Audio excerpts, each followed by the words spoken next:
The rope snapped with a sound like a pistol crack. Kate Morgan felt a sickening lurch as gravity reclaimed her. For one suspended moment, she hung in the frigid Eastern European night stars wheeling above as her body began its inevitable plummet. Training took over before conscious thought. Her hands moved with machine precision, reaching for her secondary line. Too late. Her shoulder slammed into the rocky outcropping, first a white-hot explosion of pain as the joint dislocated. The impact spun her, sending her tumbling down the sheer face of the abandoned Soviet-era communications facility. Each bounce against the concrete wall drove the air from her lungs until she finally crashed onto the frozen ground 20 feet below.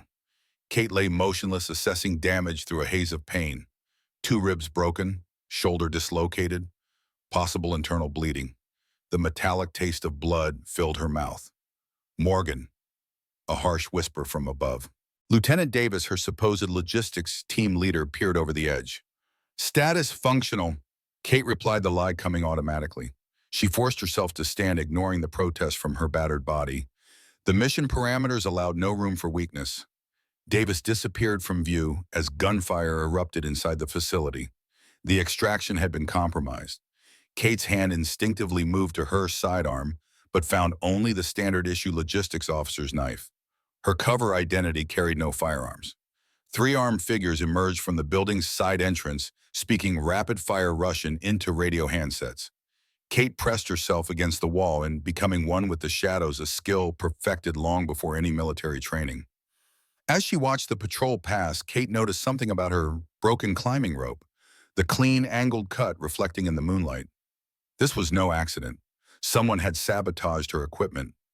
Someone wanted her dead. So, 3 weeks later, Kate Morgan sat perfectly still in the sterile military hospital waiting room at Fort Bragg.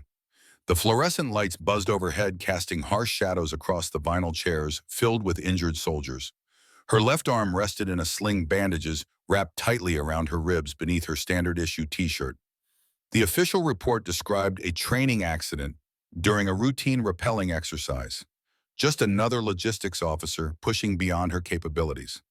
No mention of the Eastern European facility. No mention of the intelligence she'd managed to extract before her cover was blown. No mention of sabotage. Kate had been waiting 3 hours for her follow-up appointment. The pain medication had worn off 2 hours ago. She didn't ask for more. Pain was an old companion, one she'd learned to acknowledge silently rather than combat. A young Marine with bandaged hands watched her from across the room, clearly wondering why she hadn't complained about the weight like everyone else. Kate kept her expression neutral, eyes forward, body still except for the measured rise and fall of her chest. The less people noticed about her, the better. Invisibility had been her first survival skill, learned long before the Army taught her to kill. "Morgan, the nurse called from the doorway. "Mr. Brandt will see you now."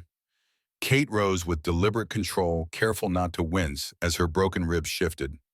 She followed the nurse down a long corridor lined with framed photographs of military medical teams in various conflict zones. Afghanistan, Iraq, places officially acknowledged. Nothing from the black sites where some military doctors truly earned their combat experience. The examination room was small but meticulously organized. Medical charts, sterilized instruments, and anatomical diagrams arranged with military precision. Kate took a seat on the examination table back straight, despite the pain, eyes automatically cataloging exits, potential weapons, camera positions.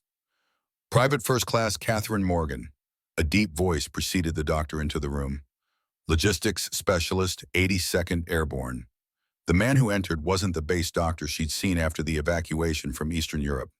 This one moved with the controlled economy of motion that marked special operations personnel. Tall, with close-cropped dark hair graying at the temples and a jagged scar running along his jawline. His uniform bore the insignia of a Navy SEAL medic, unexpected at an Army facility. "I'm Dr. Michael Brandt," he said, closing the door with a soft click. "I'll be taking over your case." Kate maintained her neutral expression, but her mind accelerated. SEAL medics didn't treat Army logistics officers with training injuries. Something had changed. "Sir," she acknowledged simply. Brandt's eyes, a sharp, tactical blue, caught hers for a moment too long. Kate recognized the assessment taking place. This wasn't a routine medical examination. "Let's take a look at that shoulder," he said, setting down her file. As he approached, Kate noticed the slight favor to his right leg, a recent injury professionally concealed but visible to her trained eye. His hands were surprisingly gentle as they examined her shoulder, but his touch had purpose beyond medical necessity. He was testing her pain threshold, watching her reactions. Kate kept her breathing steady, her face impassive, even when his probing fingers found the most tender spots. "Pain level on a scale of 1 to 10, he asked. "3, sir," Kate replied, despite the 7 or 8 that would have been honest. A small smile touched the corner of Brant's mouth. "Most people with these injuries would say 8 or 9. "I'm not most people, sir." "No," he agreed, making a note in her file. "You're not." Kate maintained her cover, the same one she had held for 3 years. Just another small-town Texas girl who joined the Army to escape a difficult home life. A competent but unremarkable logistics specialist. Nothing that would attract attention. But something about Dr. Brandt's manner suggested her cover had already been compromised. As he continued the examination, checking her ribs and testing her reflexes, Brandt casually asked, "Did you read the material I left for you in the waiting room?" Kate hadn't touched any reading material. "No, sir."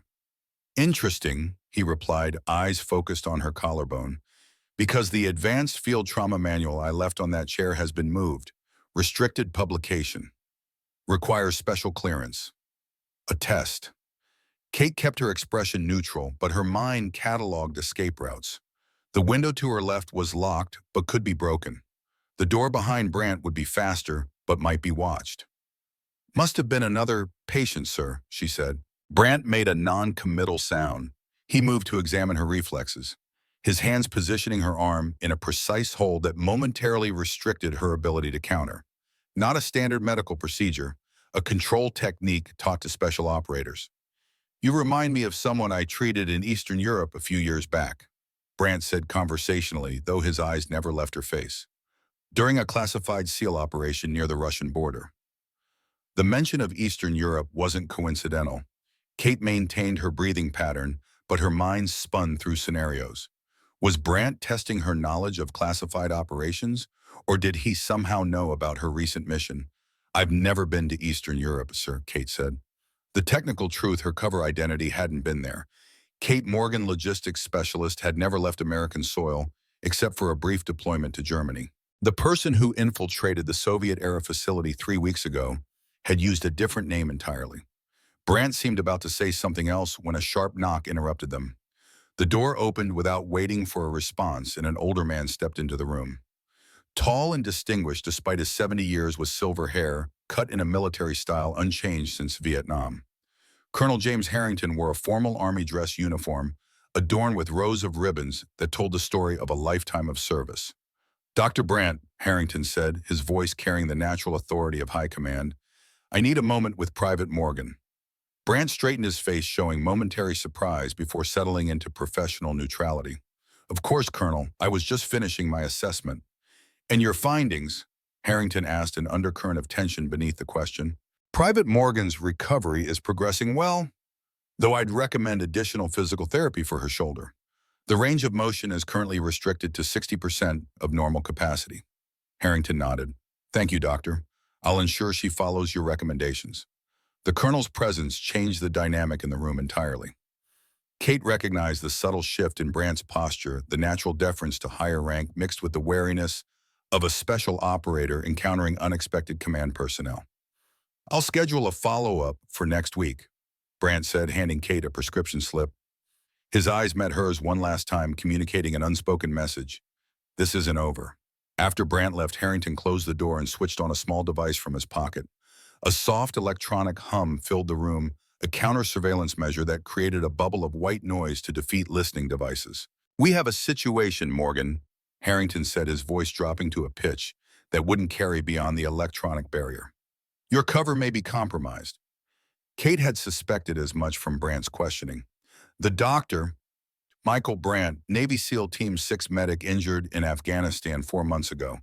He's been temporarily assigned here while recovering, but his actual mission is classified. He's been asking questions about your accident. "How much does he know?" "Uncertain." Harrington replied, the lines in his face deepening. "But he's requested your complete medical history, including records that should be sealed. He's noticed discrepancies." Kate nodded, processing the implications. The rope didn't break accidentally, someone cut it. Yes, Harrington confirmed. We've identified a security breach. Someone within our organization leaked information about the Eastern European operation. Your name may have been included. The 3 years of deep cover work potentially unraveling. Kate had been one of the first recruits into Shadow Protocol, Harrington's brainchild, born from his experiences in Vietnam and refined during the Cold War. The program embedded highly trained operatives within regular military units, creating a network of sleeper agents loyal to American interests, but unknown to all but the highest levels of command. Do we know who? Kate asked. Not yet, but whoever it is has connections to old Soviet networks that should have died with the Berlin Wall. Harrington's expression darkened. This feels like a ghost from my past, Morgan. Someone who knows too much about how we operated during the Cold War. Harrington's face transformed momentarily, a flash of raw emotion breaking through his disciplined exterior. I've seen this pattern before. During the final days of the Cold War, there was a Soviet officer, Viktor Orlov, KGB's finest assassin embedded with their Spetsnaz units. He had an uncanny ability to predict our operations almost as if he could read our minds. What happened to him? Kate asked, sensing the personal connection. Officially, he died during the Soviet collapse. Unofficially, Harrington shook his head. We never found a body, and his methods were distinctive. The precision cut on your rope bears his signature. Through the window, Kate noticed a maintenance worker watching the building with too much interest, his gaze repeatedly returning to her window. Another coincidence or something more sinister. What about the intelligence I recovered? She asked. Being analyzed. The weapons shipment data confirms our suspicions. Someone is reviving old KGB supply lines through Eastern Europe. The question is why and who's behind it. Harrington moved closer, lowering his voice further, despite the counter-surveillance device. Be careful around Duprat. His record is impeccable, but we can't trust anyone right now. If he pushes too hard on your background, maintain your cover at all costs. The colonel's concern was justified. Kate's true background was classified beyond even most general officers' clearance. Only Harrington and 3 others knew the full extent of her training and missions. Understood, sir, Kate replied. One more thing, Harrington added, reaching into his jacket to retrieve a small pill bottle. Take these instead of what Brandt prescribed. Our version, no traceable metabolites. Kate pocketed the medication without comment. Special operators and deep cover agents often receive customized pharmaceuticals designed to leave no evidence in blood tests. Another layer of protection for those working in the shadows. As Harrington turned off the counter-surveillance device, his expression shifted back to that of a senior officer visiting an injured soldier. The transformation was seamless, a skill honed through decades of espionage. Follow up with physical therapy, Private, he said in a normal tone. The 82nd needs you back at full capacity. Yes, sir. Thank you for checking on me.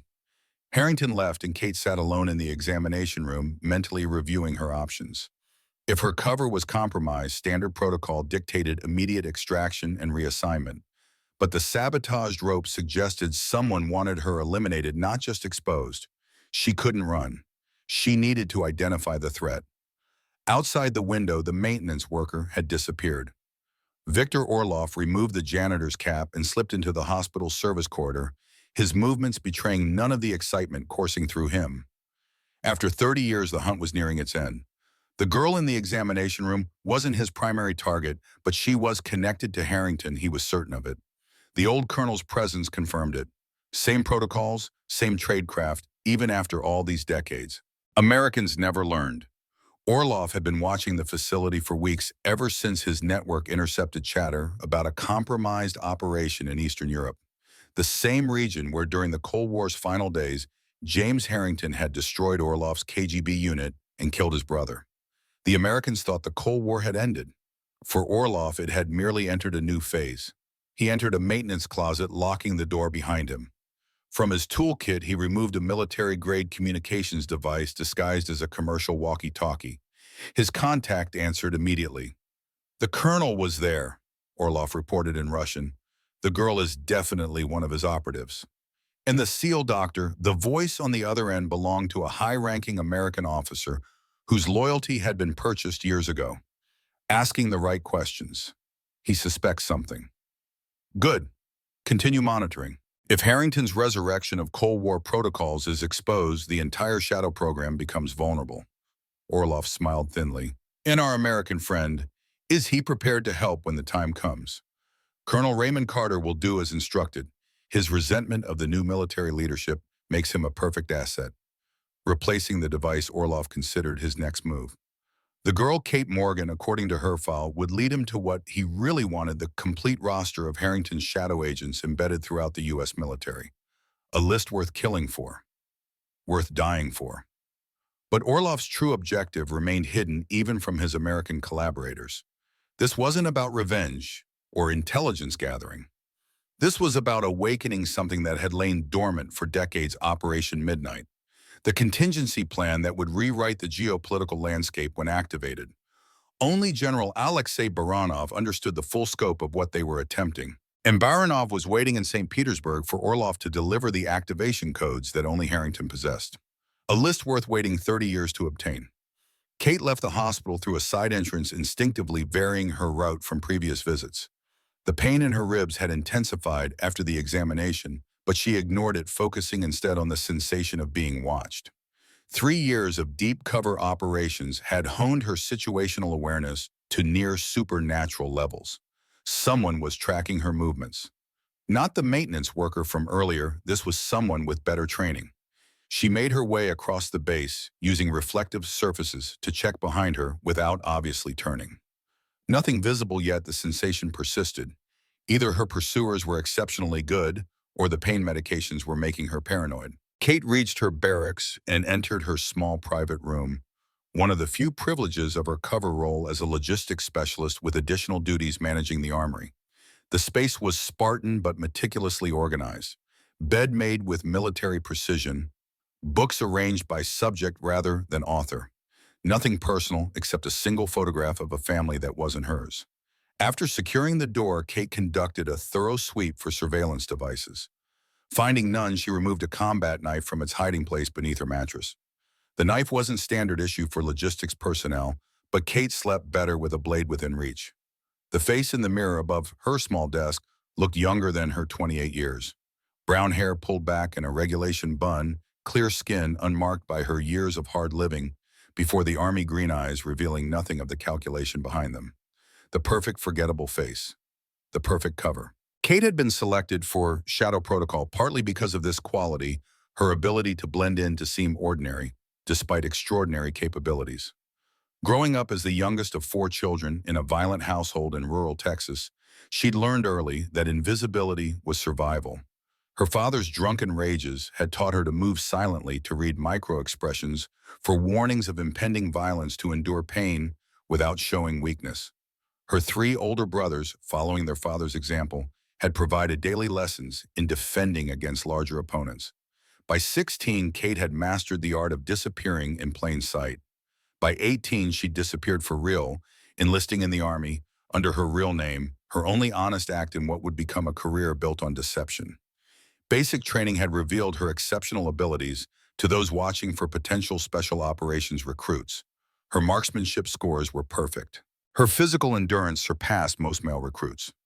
Most importantly, psychological evaluations revealed a mind capable of compartmentalizing under extreme stress.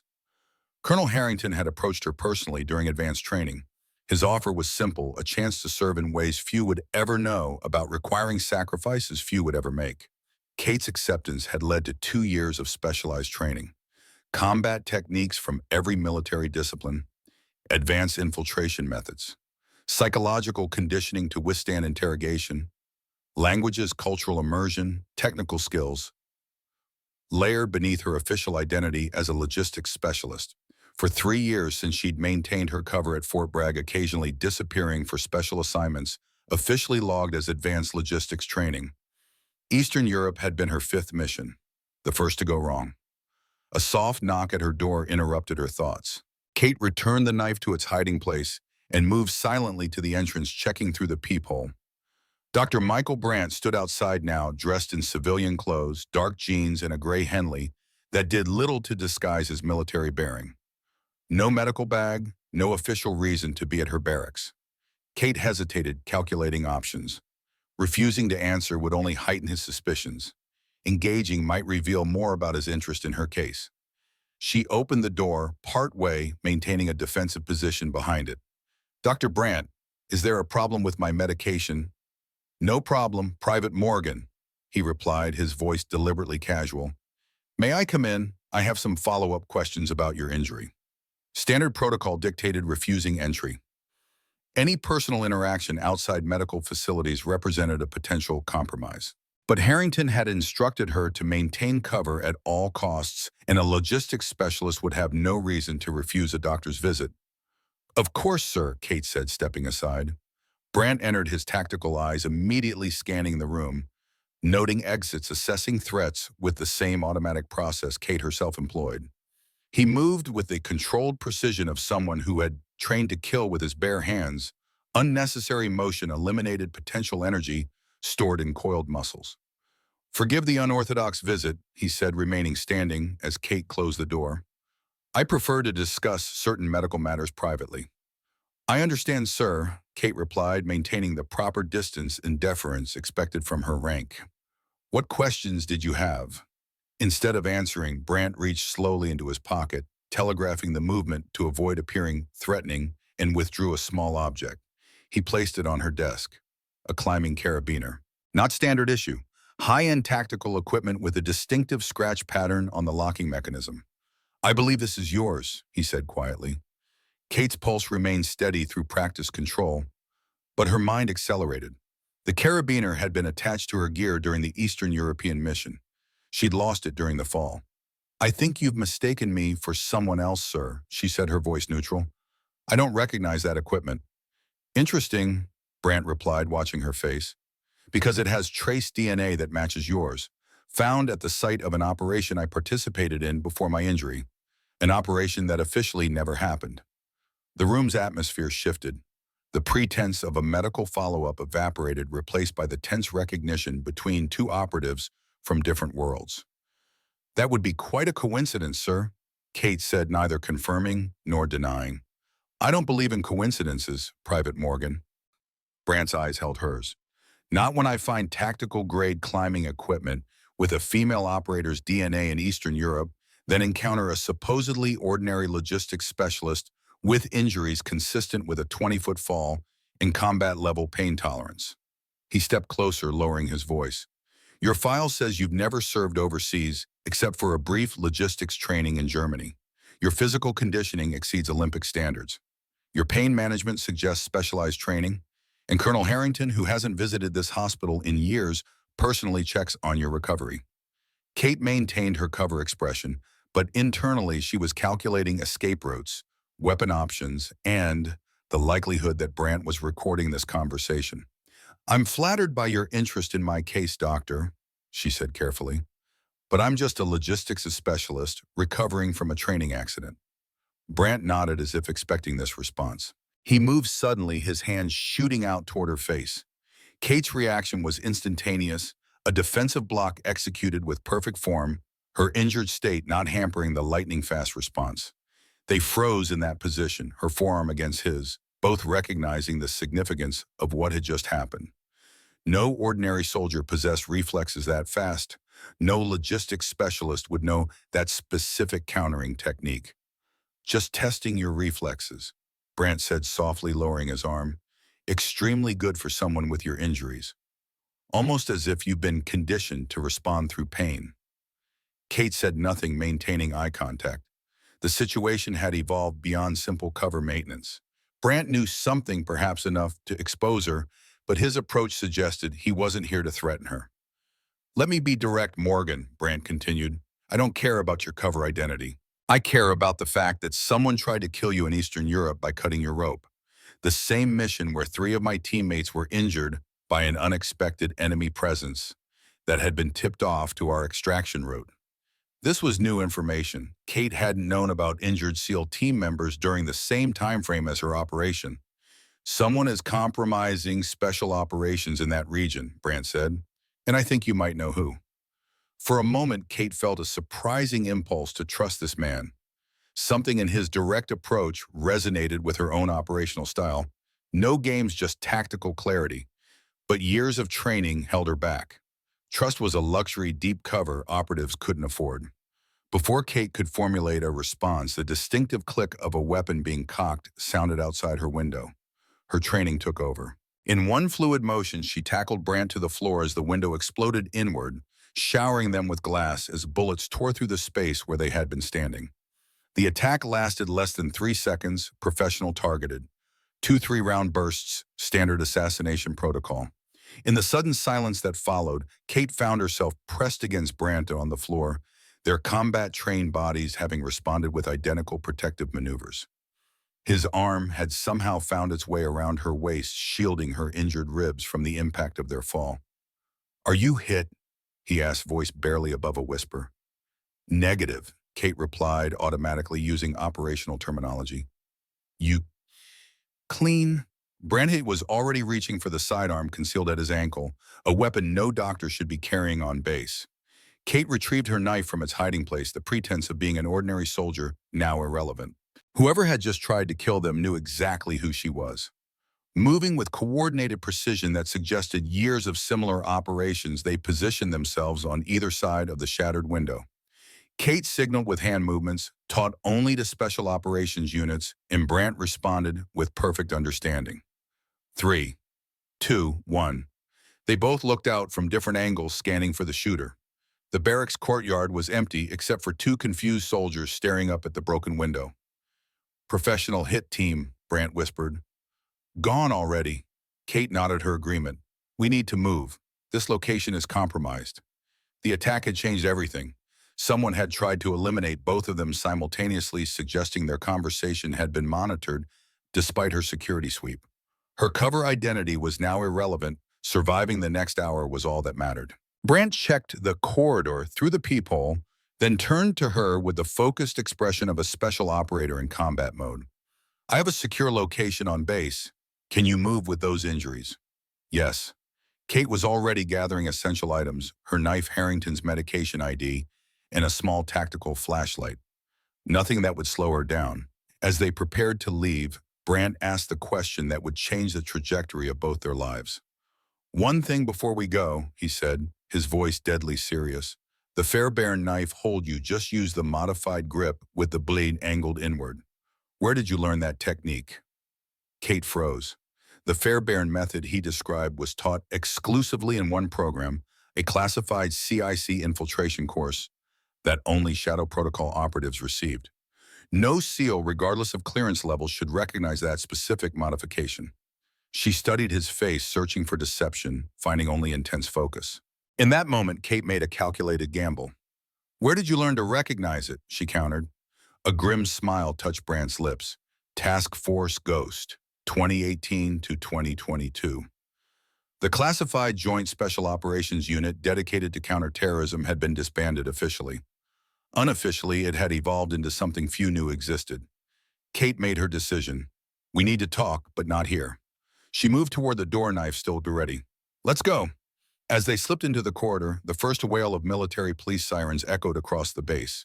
Someone had reported the shooting, which meant they had minutes before the area was locked down. What neither of them noticed was the maintenance worker, watching from the shadows of a nearby building, speaking quietly into a concealed radio. Victor Orloff smiled as he reported Phase 1 complete, both targets moving exactly as predicted. The real hunt was about to begin. The secure facility wasn't what Kate expected. No underground bunker, no hidden entrance in some remote corner of Fort Bragg. Instead, Brandt led her to the military hospital's East Wing, a condemned section awaiting renovation, officially closed due to asbestos contamination. "Best hiding place is sometimes in plain sight," Brandt explained as they slipped through a service door, carefully bypassing the caution tape. "Military police won't search an area already deemed unsafe." The corridor beyond was dark emergency lighting, casting long shadows across peeling paint and discarded medical equipment. Brandt moved with certainty, navigating the maze of hallways until they reached what had once been a surgical suite. The room was dusty, but surprisingly intact, with functioning power and water lines that had been recently tapped. "Your personal skiff?" Kate asked, recognizing the improvised, sensitive compartmented information facility setup. Signal jammers positioned strategically. White noise generators. Modified Faraday screening on the windows. Military ingenuity applied to counterintelligence. Brandt secured the door behind them. Established it 3 months ago when I started noticing security breaches in the hospital's communication systems. Someone's been intercepting medical files of special operations personnel. Kate watched him activate the counter-surveillance equipment, noting the practiced efficiency of his movements. Even with his injuries, Brandt carried himself with the unmistakable competence of a Tier 1 operator. No wasted motion, no hesitation. The kind of precision that came from years of high-stakes operations where the smallest error meant death. "Why target medical records?" she asked, maintaining tactical awareness of the room's exits, even as she assessed Brandt's trustworthiness. "Because they reveal operational patterns." Brandt finished his security check and turned to face her. A SEAL with shrapnel wounds from a specific region, an Army Ranger with a distinctive bullet-caliber injury, dates, locations, treatment protocols, all indicators of classified missions that officially never happened. Kate nodded her understanding. The shooter at her barracks confirmed what she'd suspected since her rope broke in Eastern Europe. Someone was hunting shadow operatives, which meant someone knew about shadow protocol. "Your turn," Brandt said, pulling up 2 steel chairs salvaged from the abandoned ward. "What's your real mission and how does it connect to Task Force Ghost?" Kate hesitated. Years of operational security training warred against the tactical necessity of sharing intelligence. Harrington's warning echoed in her mind, maintain cover at all costs, but circumstances had changed. The attack at the barracks had shattered any pretense of normal protocol. "Before I say anything," Kate countered, "I need verification of your ghost credentials." A small smile touched Brandt's face. "Smart. Authentication protocol. Echo 7 Tango. Operational signature Sandstorm." The response confirmed his claim. Task Force Ghost used rotating authentication codes known only to active members with Sandstorm, identifying the 2021 Syria operations that remained classified. Kate made her decision. "I'm with Shadow Protocol, deep cover intelligence gathering embedded within conventional forces. Colonel Harrington is my handler." "Shadow Protocol." Brandt repeated, recognition flaring in his eyes. "The Cold War Resurrection Project. I thought that was just a rumor." "That's the point. In Eastern Europe, intelligence gathering on weapons smuggling routes, former Soviet channels being reactivated for unknown purposes." Kate shifted slightly, her ribs protesting the movement. "My cover was solid until someone compromised the operation. Someone who knew exactly where I'd be and when." Brandt leaned forward, tactical mind visibly processing the implications. "The same operation where my SEAL team encountered unexpected resistance during extraction. 3 men wounded by an ambush that shouldn't have been possible. Coordinated intelligence leak," Kate concluded, "affecting multiple U.S. operations in the region. The question is who has access to both Shadow Protocol and SEAL team deployment information." Brandt stood moving to a makeshift tactical board he'd created on one wall. Photos, maps, and handwritten notes documented what appeared to be months of private investigation. That level of clearance is extremely limited. Kate studied the board, noting operational details that matched her own experiences. "You've been tracking this longer than Eastern Europe." 6 months, Brandt confirmed. "Started with anomalies in Afghanistan, intelligence failures that couldn't be explained by normal operational hazards. Then similar patterns in 3 other theaters." He pointed to a map showing tactical strikes across multiple countries, each marked with a date and casualty count. All operations compromised in ways that suggest advanced knowledge of U.S. movements, all resulting in American casualties. "A mole," Kate said, "the oldest and deadliest threat in intelligence work." "That's what I thought initially, but the pattern is too widespread, crossing too many classification boundaries." Brandt tapped the center of his board where a faded photograph showed a group of military officers from the 1980s. "I think it's something older. Something that predates our current security systems." Kate moved closer to examine the photograph. Cold War era, judging by the uniforms. Soviet and American officers at some kind of diplomatic function. Her eyes were drawn to a much younger Colonel Harrington standing stiffly beside a Soviet general. "Operation Handshake," Brandt explained. 1987. The first and only joint counterterrorism exercise between U.S. Special Forces and Soviet Spetsnaz during the Cold War. Officially, that a diplomatic gesture, unofficially a chance for both sides to assess the other's capabilities. Kate's attention fixed on another figure in the photograph, a lean, hard-faced Soviet officer standing slightly apart from the group. Something about his eyes reminded her of the maintenance worker who had been watching her window. "Who's that?" she asked, pointing to the man. Brandt's expression darkened. Major Viktor Orlov, KGB embedded within Spetsnaz, rumored to have run the most effective assassination program the Soviets ever developed. Rumored. Most of his operations remain classified by both governments. What we do know is that he disappeared after the Soviet collapse, presumed dead in the internal purges that followed. Kate felt the pieces clicking into place. Unless he wasn't dead, unless he went dormant. Yeah, like a sleeper agent, Brandt agreed, waiting for the right moment to reactivate. The parallels were impossible to ignore. Shadow Protocol operated on the same principle, embedding operatives who maintained deep cover for years until activated. If the Soviets had developed a similar program during the Cold War, Harrington would know, Kate said. He was there during Operation Handshake. Which is why I need to know if you trust him completely. The question struck at the foundation of Kate's operational world. Harrington had recruited her, trained her, guided her through every mission. She owed him everything, but professional skepticism was as deeply ingrained as loyalty. "I trust his objectives," she said carefully. "Why do you ask?" Instead of answering directly, Brandt moved to a medical cabinet in the corner. From a hidden compartment, he retrieved a small electronic device, a specialized scanner for detecting surveillance equipment. "Because of what I found in his office yesterday," Brandt said, activating the device. "I've been sweeping the hospital systematically since detecting the first security breach." Colonel Harrington's temporary office contained 3 listening devices of Soviet manufacture. Cold War-era technology, but still functional. The revelation landed like a physical blow. "That doesn't make sense. Harrington is paranoid about operational security. He sweeps for bugs hourly." "Unless he already knew they were there," Brandt suggested. "Unless they serve a purpose." Kate's mind raced through possibilities. Could Harrington be compromised, a double agent? The idea seemed impossible, yet she'd been trained to question everything, even her own handler. "There's one way to find out," she said, decision made. "We need to access Harrington's secure files. The complete Shadow Protocol roster." "Impossible," Brandt replied.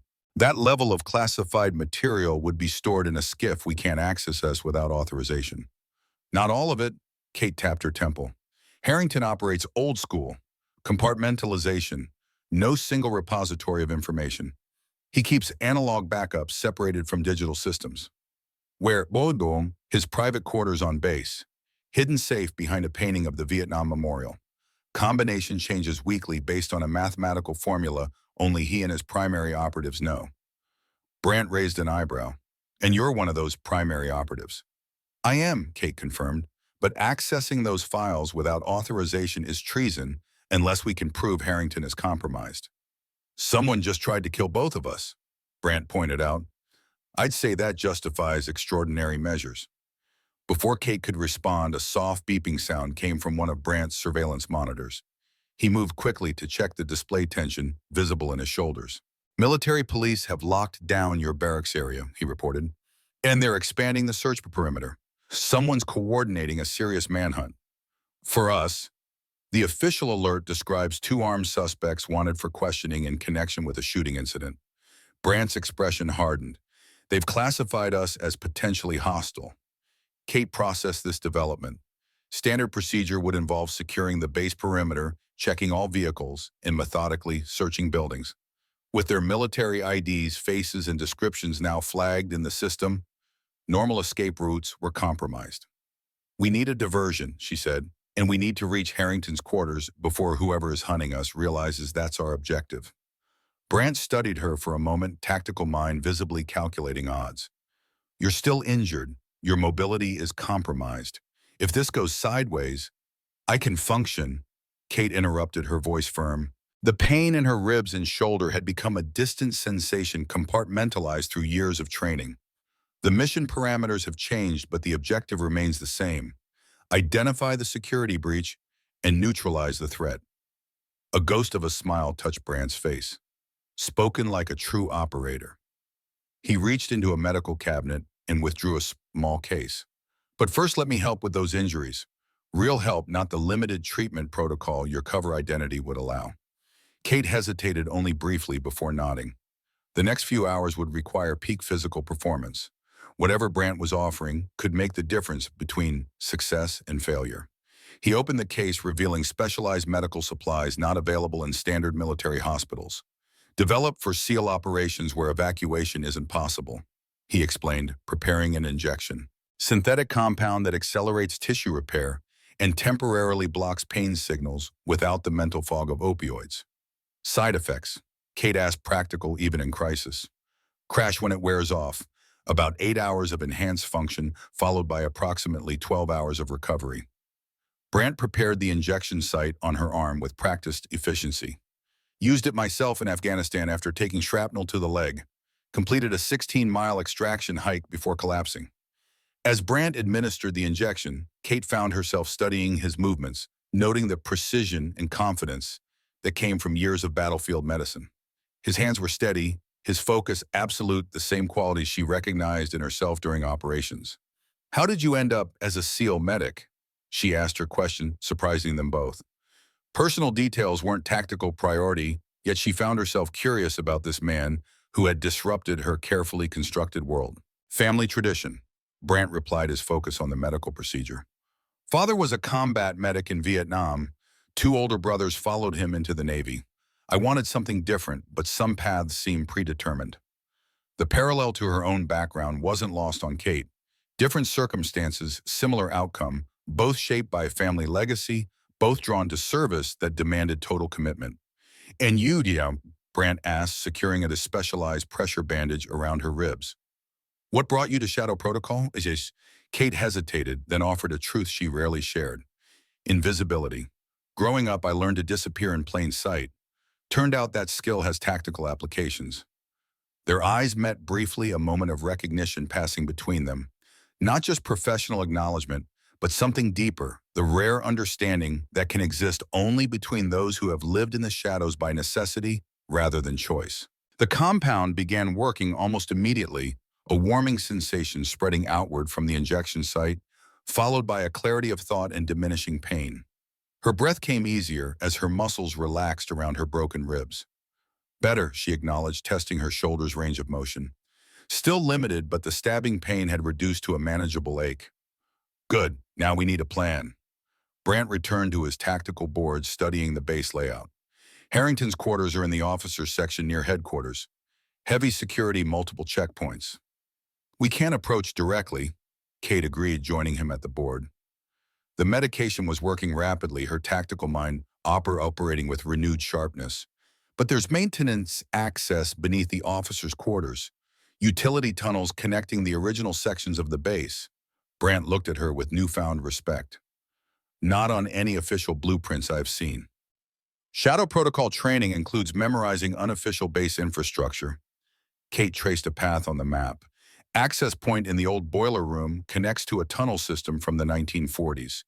Most sealed off, but Harrington showed me a route that remains operational. Used during his Cold War operations for exactly this type of situation." "How far?"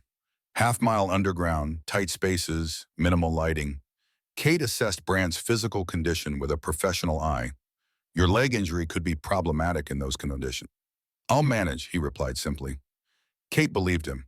Special operators developed an almost supernatural ability to push through physical limitations when necessary. The real question was whether they could trust each other completely in a high-risk infiltration. Brandt seemed to read her thoughts. "I know we've just met under less than ideal circumstances," he said, "but for what it's worth, I've been investigating these security breaches independently for months. Whatever is happening threatens everything I've fought for. I'm all in." Kate nodded, decision made. "Then let's move. The longer we wait, the more time they have to anticipate our next step." Brandt gathered essential equipment, 2 sidearms with suppressors, night vision binoculars, communications gear, and medical supplies. Kate noted that everything was non-standard issue, untraceable, and high quality, the hallmarks of a special operator who maintained personal resources separate from official channels. "One more thing," Brandt said, offering her a small tactical knife in an ankle sheath. "Backup, cold steel micro recon. Carbon fiber handle, no metal detectors. Kate accepted the weapon, appreciating both its quality and the trust it represented. Ready. One question first. Brant replied, his expression serious. If we find evidence that Harrington is compromised, if your mentor is involved in whatever is happening, then it was the question Kate had been avoiding. Harrington wasn't just her handler. He was the architect of her entire operational existence. The man who had seen potential in a damaged young recruit and transformed her into something extraordinary. The mission comes first, she said finally. If Harrington is compromised, we contain the threat according to protocol. Brant held her gaze for a long moment, then nodded. Let's move. They exited the abandoned hospital wing through a service corridor that connected to the main basement level. Using Brant's knowledge of the hospital security systems and Kate's memorized patrol schedules, they navigated through the complex without encountering personnel. The compound flowing through Kate's system enhanced her already formidable situational awareness. Colors seemed sharper, sounds more distinct. She could feel her damaged body responding with renewed strength, though the rational part of her mind recognized this as a temporary chemical advantage rather than healing. Military police have established checkpoints at all major intersections, Brant reported after checking a security feed on his specialized phone. They're conducting eye verification. We need to stay off the main pathways, Kate replied. Maintenance corridors from here to the central utility hub. Moving through the labyrinthine structure beneath Fort Bragg required intimate knowledge of the base's evolution over decades. Kate led them through storage areas and mechanical spaces that existed in the gap between official blueprints and reality.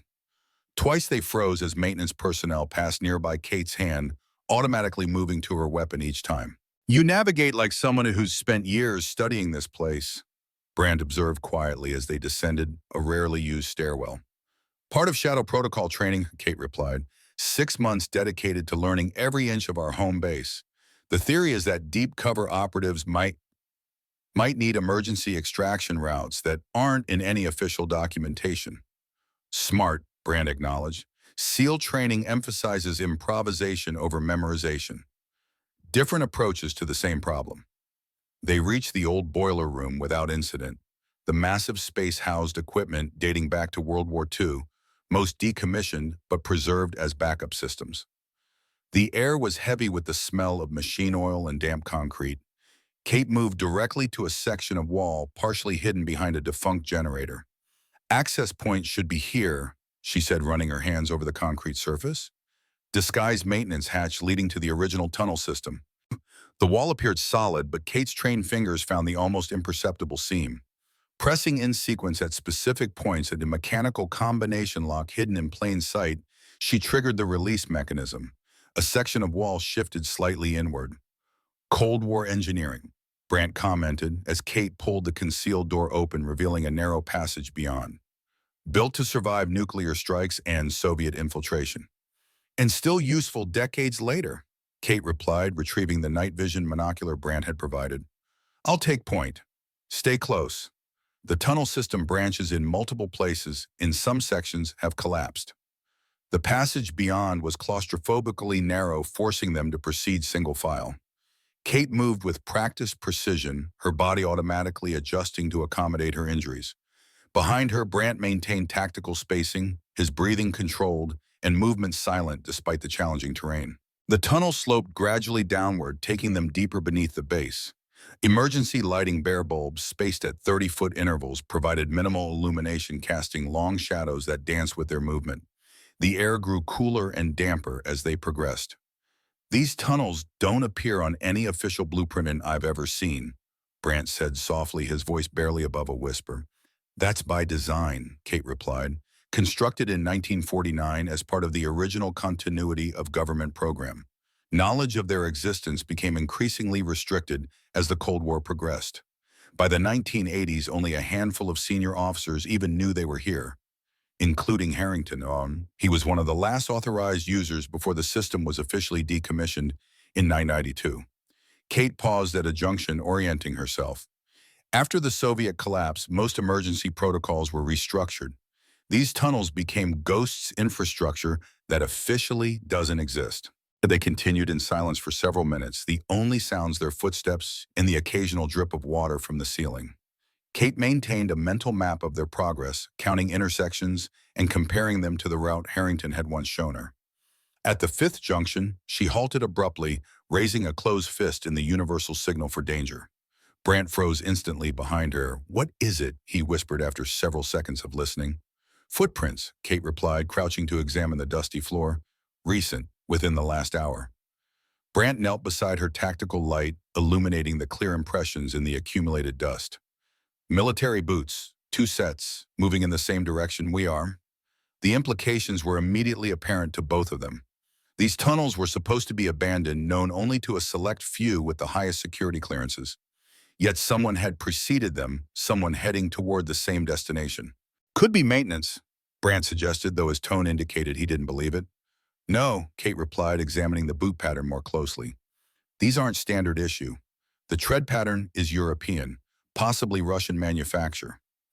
Their eyes met in the dim light, the same conclusion reflected in both expressions. If Russian operatives were using these tunnels, the security breach was far worse than either had imagined. "We need to move faster," Kate said, rising to her feet. "They have a head start. And we need to assume Harrington's quarters are compromised," Brand added. "If they're after the same information we are, we could be walking into an ambush." Kate calculated options rapidly. "Alternative approach through the north access point. It adds 10 minutes but brings us up through a different section of the officers' quarters." Brant nodded his agreement, and they adjusted course at the next junction, taking a narrower passage that branched to the left. The ceiling here was lower, forcing Brant to duck his head as they moved. "If Russians are operating inside Fort Bragg," he said quietly, "this goes beyond a simple intelligence leak. This is active infiltration of one of our most secure military installations, which shouldn't be possible without inside help at the highest levels." Kate finished the thought. The implications were staggering: a security breach that would represent one of the most significant counterintelligence failures in modern American history. They proceeded with heightened caution, checking every intersection before advancing. Kate's enhanced senses detected subtle changes in the airflow, suggesting they were approaching one of the access points to the surface level. After another 100 yards, the tunnel opened into a small maintenance chamber containing electrical equipment and a steel ladder leading upward to a hatch in the ceiling. According to Kate's mental map, this would place them in a utility closet 1 floor below the officers' quarters. "I'll go first," she said, securing her weapon and testing the ladder's stability. "Cover my ascent." Brant positioned himself with a clear line of fire up the shaft, his sidearm held ready. Kate climbed carefully, favoring her injured shoulder until she reached the hatch. Pressing her ear against the metal surface, she listened intently for any sound from above. Silence. With practiced caution, she released the locking mechanism and pushed the hatch upward, just enough to create a narrow gap. The utility closet beyond appeared empty, illuminated only by the glow of equipment status lights. Kate opened the hatch fully and pulled herself up into the closet, then signaled for Brant to follow. As he climbed, she conducted a quick security sweep of their immediate surroundings. Electrical panels lined one wall while maintenance supplies occupied metal shelving units. A single door led to the hallway beyond. "We're in the administrative section below officers' quarters," she whispered as Brant secured the hatch behind them. "Harrington's quarters are 1 floor up north side. Limited access keycard entry at all stairwells." Brant withdrew a small electronic device from his tactical vest. "Universal keycard emulator. DARPA prototype. Works on most military systems." Kate raised an eyebrow, impressed despite the circumstances. "Above your pay grade, Doctor." A ghost of a smile touched his lips. Task Force Ghost had certain equipment privileges. They moved to the door, Kate positioning herself to provide cover as Brant checked the hallway through a narrow gap. He signaled all clear and they slipped into the corridor beyond. The administrative level was dimly lit for night operations, with emergency lighting providing just enough illumination to navigate. At this hour, most personnel would be off-duty, but security patrols would be making regular rounds. They proceeded with tactical precision, moving from cover to cover using hand signals to communicate. At the north stairwell, Brant's device made quick work of the electronic lock, granting them access without triggering alarms. As they ascended to the officers' level, Kate felt a growing unease. Something about the situation felt wrong, a tactical instinct that had saved her life more than once during operations. "Wait," she whispered, placing a restraining hand on Brant's arm. "It's too quiet." Brant paused, head tilted slightly as he listened. No security patrols. There should be MP rounds every 15 minutes in this section. Kate nodded, the same realization having struck her. Either they've been diverted elsewhere, or someone has already neutralized them, Brandt finished. We need to assume hostile presence. Oh, and they continued with heightened caution, weapons now drawn and ready. The officers' quarters stretched before them, doors spaced at regular intervals along both sides. Harrington's quarters would be at the far end, the largest suite reserved for senior command. Halfway down the corridor, Kate spotted it, a dark smudge on the polished floor near a junction. Moving closer, tactical senses fully alert, she confirmed her suspicion. Blood, fresh, barely beginning to dry. Brandt knelt briefly to examine the evidence, then met her eyes with a grim expression. Someone's been hit. Drag marks indicate the body was moved. He pointed toward a nearby utility room. Probably in there. Kate's pulse remained steady through trained control, but her mind accelerated through tactical scenarios. If security personnel had been neutralized, it confirmed hostile presence, likely the same individuals whose footprints they'd observed in the tunnels. We're out of time, she whispered. They're already here, Brandt nodded grimly. Direct approach to Harrington's quarters. Be prepared for immediate hostile contact. They moved with increased speed, maintaining tactical formation as they approached the end of the corridor. Harrington's door was visible now, solid oak, with a brass nameplate deceptively normal for quarters that housed some of the nation's most classified intelligence operations. Kate signaled a standard breach formation, positioning herself on the door's hinge side while Brandt covered the opening arc. With practiced coordination, he applied his electronic device to the lock, while Kate prepared for immediate target acquisition once entry was gained. The lock disengaged with a soft click. Kate counted down silently, 3, 2, 1, then pushed the door inward, sweeping her weapon through the opening as Brandt moved in low, covering the opposite angle. The scene that greeted them froze both operators in momentary shock. Colonel James Harrington sat at his desk, hands folded calmly before him. Blood trickled from a cut above his right eye, but his posture remained military straight, his expression controlled despite the circumstances. Standing behind him, a pistol pressed to Harrington's temple, was the maintenance worker Kate had seen watching her window. His janitor's uniform was gone, replaced by nondescript tactical clothing. His lean face held no expression, but his eyes burned with cold intensity. "Ms. Morgan," the man said in a heavily accented voice. "And Dr. Brandt, right on schedule." Beside Harrington's desk, a wall safe stood open, its contents, file folders, data drives, and what appeared to be a leather-bound ledger spread across the surface. "Victor Orlov," Brandt said, weapon trained on the Russian, despite the impossible hostage situation. "You're supposed to be dead." A thin smile touched the Russian's lips. "Reports of my death were strategically useful." His accent was distinctly Soviet era, the English precise but mechanically formed. "Please lower your weapons. The colonel and I were just discussing old times." Kate maintained her aim tactical mind, calculating angles and probabilities. No clear shot without risking Harrington. No way to communicate a coordinated response with Brandt without Orlov noticing. "Kate," Harrington said, his voice steady despite the gun at his head. "Security Protocol Sierra, Authorization Alpha 97. The code phrase sent a jolt through Kate's system.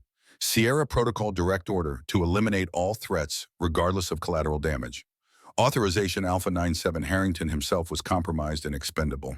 Her finger tensed on the trigger, years of training preparing her to take the shot that would likely kill both Orlov and Harrington. But something held her back, an instinct that transcended operational parameters. "That won't be necessary, Colonel," a new voice spoke from the doorway behind them. Kate and Brandt both shifted slightly, maintaining weapons orientation on Orlov while accounting for the new threat. The man who stepped into view wore the uniform of a senior Army officer, Colonel Raymond Carter, Deputy Commander of Fort Bragg's Special Operations Training Division. "Carter," Brandt said, recognition and confusion mingling in his voice. "What the hell is going on?" Carter moved with calm authority, positioning himself where all parties could see him. "A long overdue reckoning, Dr. Brandt. The conclusion of an operation 30 years in the making." Kate's tactical assessment shifted rapidly. Two hostile entities, Orlov and potentially Carter. Harrington compromised. Extraction routes limited. Mission parameters completely unclear. "You're working with him," Brandt demanded, gesturing toward Orlov with his chin while maintaining weapon discipline. It's more complicated than that, Carter replied. His hand moved to his sidearm, but he didn't draw the weapon.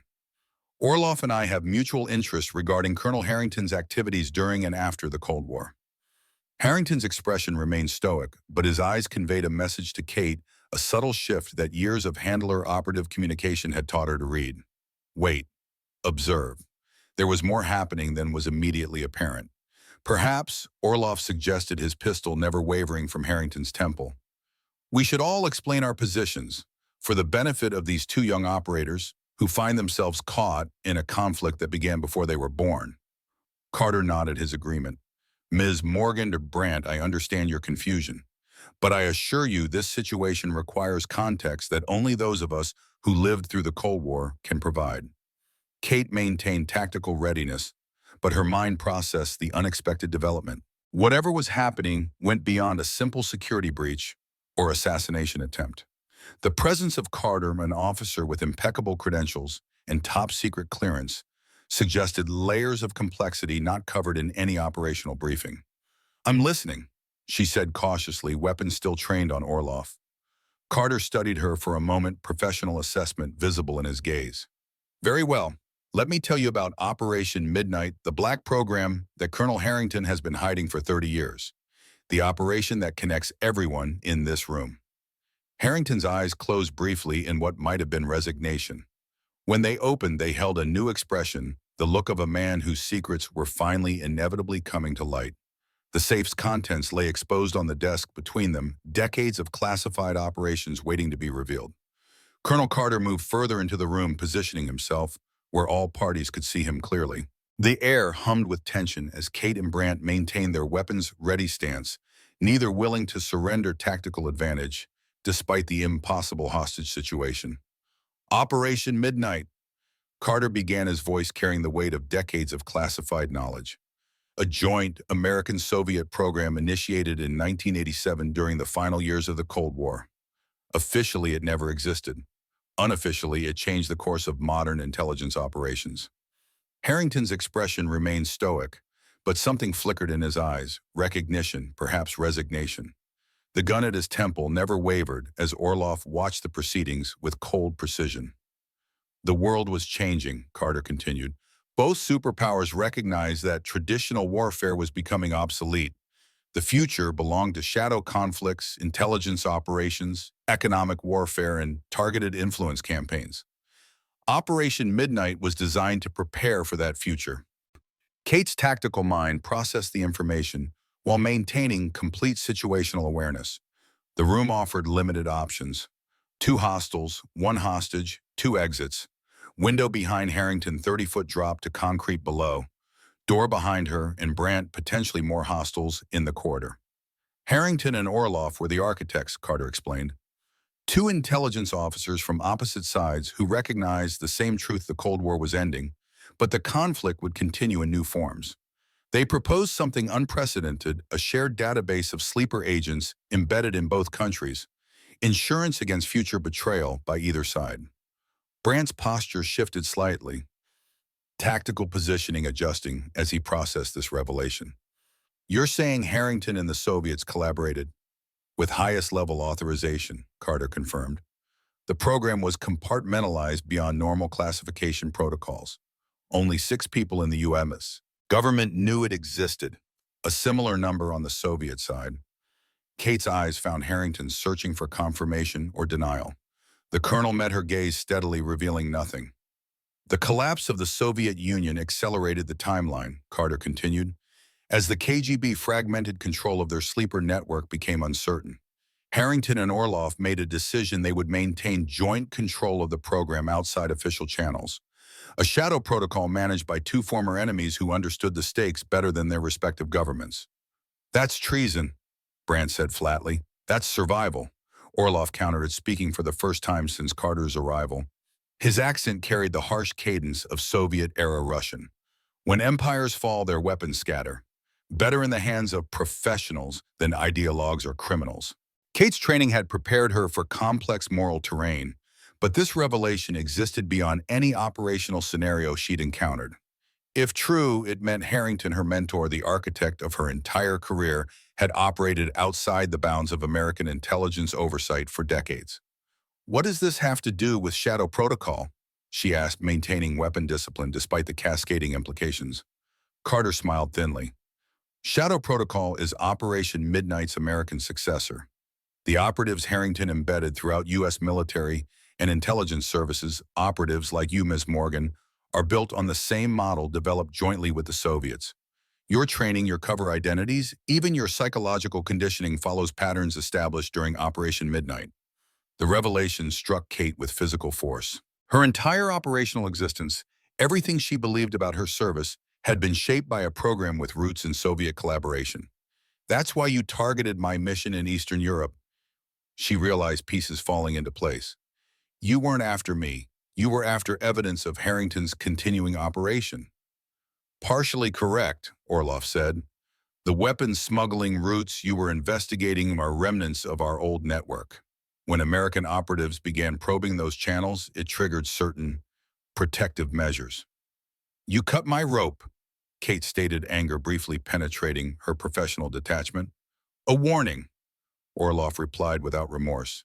"One you survived, demonstrating the quality of Harrington's training program. Had I wanted you dead, Ms. Morgan, we wouldn't be having this conversation." Carter moved closer to the desk, examining the exposed files from Harrington's safe. "For 30 years, Colonel Harrington has operated a shadow network within U.S. intelligence based on protocols developed with Soviet counterparts.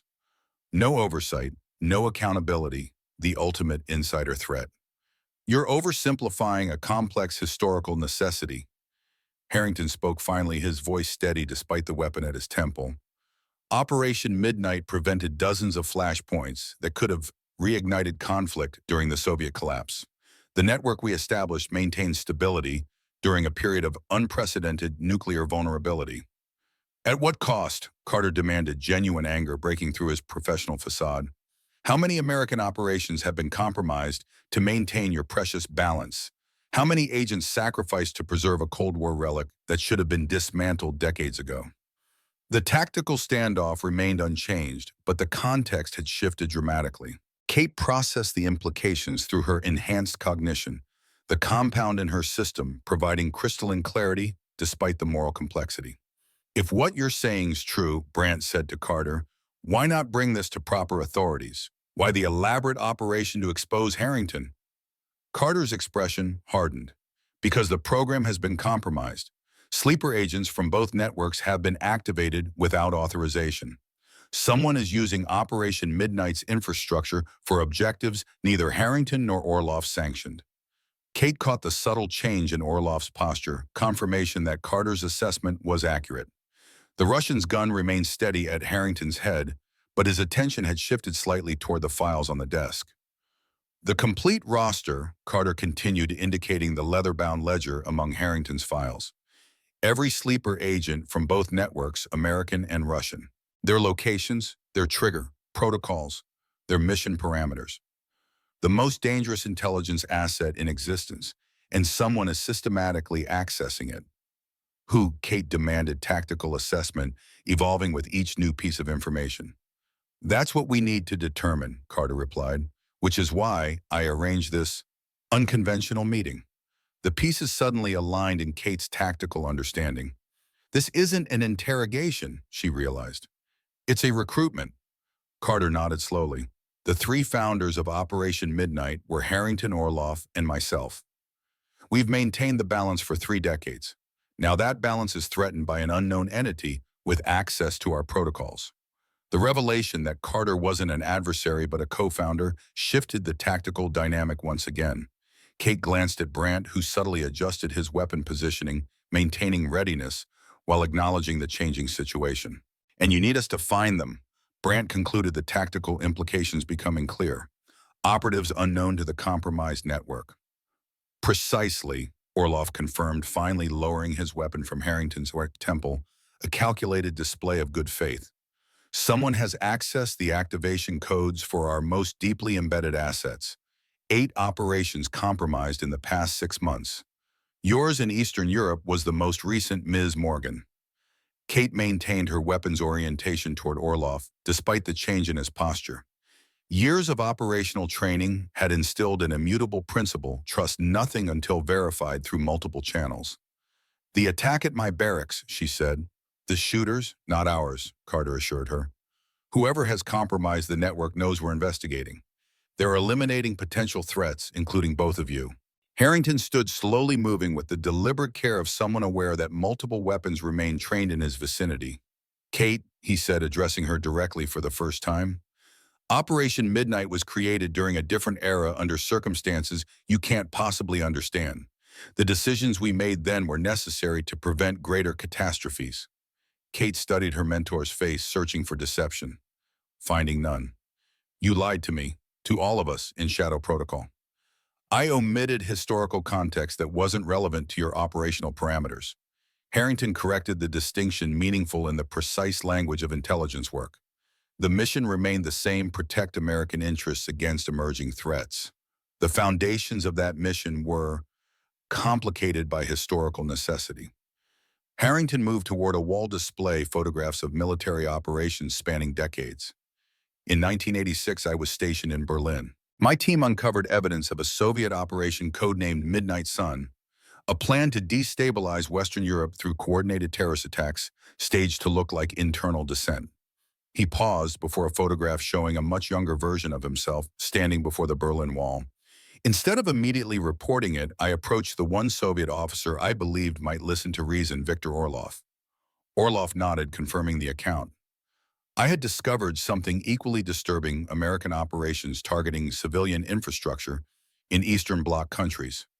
Operations that would have triggered massive retaliation. We realized both sides were being manipulated," Harrington continued. "Hardliners in both governments pushing for conflict despite diplomatic progress. Operation Midnight began as a rogue initiative to identify and neutralize these elements. The Cold War was ending," Carter added, "but certain factions wanted one final confrontation. We created a trilateral agreement, Harrington representing American interests, Orlov for the Soviets, and myself as the neutral verification element." Kate's tactical analysis shifted again. The story explained much about Harrington's operational patterns, his insistence on certain protocols that had seemed excessive even for black operations. "This all sounds very noble," Brandt said, professional skepticism evident. "But it doesn't explain why you've maintained this network for decades after the Soviet collapse." "Because the threat never ended," Orlov replied. "It simply evolved." Harrington returned to his desk, gesturing toward the open files. "In 1991, as the Soviet Union disintegrated, we discovered something unexpected. A fourth player had infiltrated both our intelligence services, a network embedded within the networks. Agents who received orders from someone outside the normal chain of command. General Alexei Baranov," Carter said, the name carrying weight even in the sparse utterance. "Former KGB Director of Special Operations and architect of their most successful infiltration programs. He vanished during the Soviet collapse, presumed dead in the power struggles that followed." "But he wasn't dead," Harrington continued. "He had gone underground, taking with him activation codes for sleeper agents embedded in both countries. For 30 years, we've been playing a chess match against a ghost, identifying his assets, neutralizing threats, maintaining the balance. Until now," Orlov added grimly. "6 months ago, Baranov resurfaced. Operatives from both networks began receiving unauthorized activation orders. Missions that make no sense strategically unless he's implementing a long-term contingency plan." Kate finished, tactical mind connecting the fragments into a coherent whole. "A reset protocol dating back to the Cold War." "Precisely," Carter confirmed. "What the KGB called Operation Phoenix, a complete destabilization of Western security infrastructure designed to be implemented if the Soviet Union ever collapsed." The standoff had reached its critical juncture. Kate and Brandt maintained tactical advantage with weapons ready, while Carter, Orlov, and Harrington waited for their decision. The ethical complexity was unprecedented, a shadow war spanning decades fought without oversight or accountability, yet potentially protecting millions from chaos deliberately engineered by Cold War hardliners. "The ledger," Brandt said, gesturing toward the leather-bound book with his chin. "That's what they're after." "The only complete record of both networks," Carter confirmed, "deliberately kept analog to prevent electronic compromise. Operational security from a different era. Kate processed the tactical scenario through her enhanced cognition. If their account was accurate, the ledger represented an intelligence asset of incalculable value. In the wrong hands, it could compromise decades of carefully positioned operatives across two continents. Assuming we believe any of this, she said carefully, what exactly are you proposing? A joint operation, Carter replied. Outside official channels. You and Dr. Brannett would track whoever has been accessing the network using resources we provide. Your status as unknown quantities gives you operational advantages we no longer possess. And when we find them, Brand asked. Containment, Orloff answered with clinical precision. By any means necessary. The implications were clear. They were being asked to operate as deniable assets in a shadow war with roots extending back to the Cold War, a black operation beyond any legitimate authority or oversight. Kate's weapon remained steady, but her mind raced through the ethical and tactical dimensions of their situation. Her entire operational existence had been built on Harrington's program. Every mission, every sacrifice had been in service to objectives she believed were sanctioned by legitimate authority. The sleeper agents, she said, focusing on the human dimension, the people like me who believe they're serving their country. What happens to them? That depends on the extent of the compromise, Harrington replied honestly. Some networks may need to be shut down completely. Others might continue under new management protocols. The human assets would be protected where possible, Carter added, recognizing her concern, but operational security must take priority. Kate caught Brandt's eye, the tactical communication between operators requiring no words. They faced an impossible choice: participate in an unsanctioned operation orchestrated by potentially compromised senior officers, or refuse and face the consequences of knowing too much about Operation Midnight. We need verification, Brandt stated, professional caution overriding any inclination toward trust.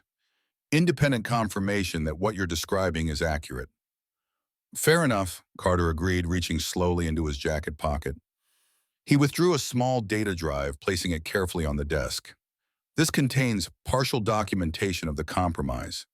8 operations, dates, personnel involved, enough to establish the pattern without revealing the full network. Kate nodded toward Brandt, who approached the desk with tactical caution, retrieving the drive while maintaining weapon orientation on Orloff. The Russian remained unnaturally still, his cold eyes tracking every movement. If we do this, Kate said, decision forming, we operate independently, no handlers, no real-time oversight. We determine operational parameters based on our assessment of the intelligence. Unacceptable. Orloff objected immediately. The risk is too great. Those are our terms. Brandt backed her position, the natural solidarity of operators transcending their brief acquaintance. Take it or find someone else to clean up your Cold War mess. Tension stretched between them. Decades of espionage, tradecraft, and operational paranoia colliding with the immediate tactical necessity. Finally, Harrington broke the silence. Agreed, he said firmly, overriding Orloff's objection. Independent operation with secure communication protocols for intelligence exchange only. No direct oversight. Carter nodded his acceptance of these terms. Orloff's expression remained coldly disapproving, but he offered no further objection. We'll need resources. Kate continued tactical planning already underway in her enhanced cognition. Equipment, identities, transportation, and medical support. She glanced briefly at her still healing injuries. Already arranged, Carter confirmed. A package has been prepared at a safe house outside Fort Bragg. Everything you'll need for the initial phase of the operation. The pieces were falling into place with tactical precision, but Kate maintained her professional skepticism. And the shooters at my barracks, the ones targeting us now. Baranov's people, Harrington admitted, almost certainly moving toward this location as we speak. He's always been one step ahead of us. As if summoned by his words, a soft electronic tone sounded from Carter's pocket, a notification from the security system. He checked the device, expression tightening. Military police approaching from the south corridor, he reported. Not responding to standard authentication protocols. Compromised, Orloff concluded, drawing a second weapon from a concealed shoulder holster. Time has run out for discussion. The tactical scenario shifted instantly from negotiation to imminent combat. Kate and Brant adjusted their positions without need for verbal coordination, covering both entry points while maintaining awareness of Orloff's now dual armament. The ventilation system, Harrington said, moving to a wall panel near his desk. Maintenance access connects to the eastern exterior, designed as an emergency evacuation route during the base's original construction. He pressed a concealed switch, and a section of wall slid silently aside, revealing a narrow passage beyond. Cold air flowed from the opening, carrying the scent of metal and concrete. "The ledger," Carter said urgently. "We can't let it fall into unauthorized hands." Harrington gathered the leather-bound book and several critical files from his desk, securing them in a weatherproof pouch. "Kate, Brant, you take these. The safe house location is encoded in the back cover. Carter and I will create a diversion to cover your extraction."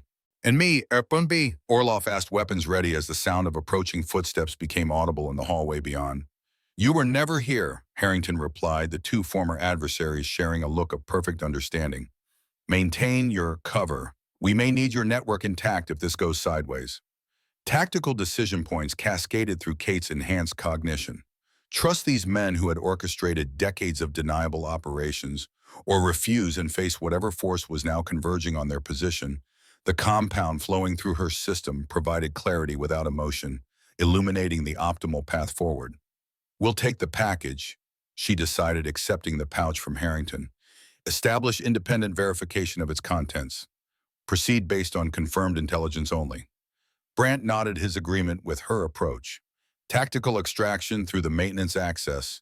Meet at the safe house within 6 hours. No surveillance, no tracking devices. "Understood."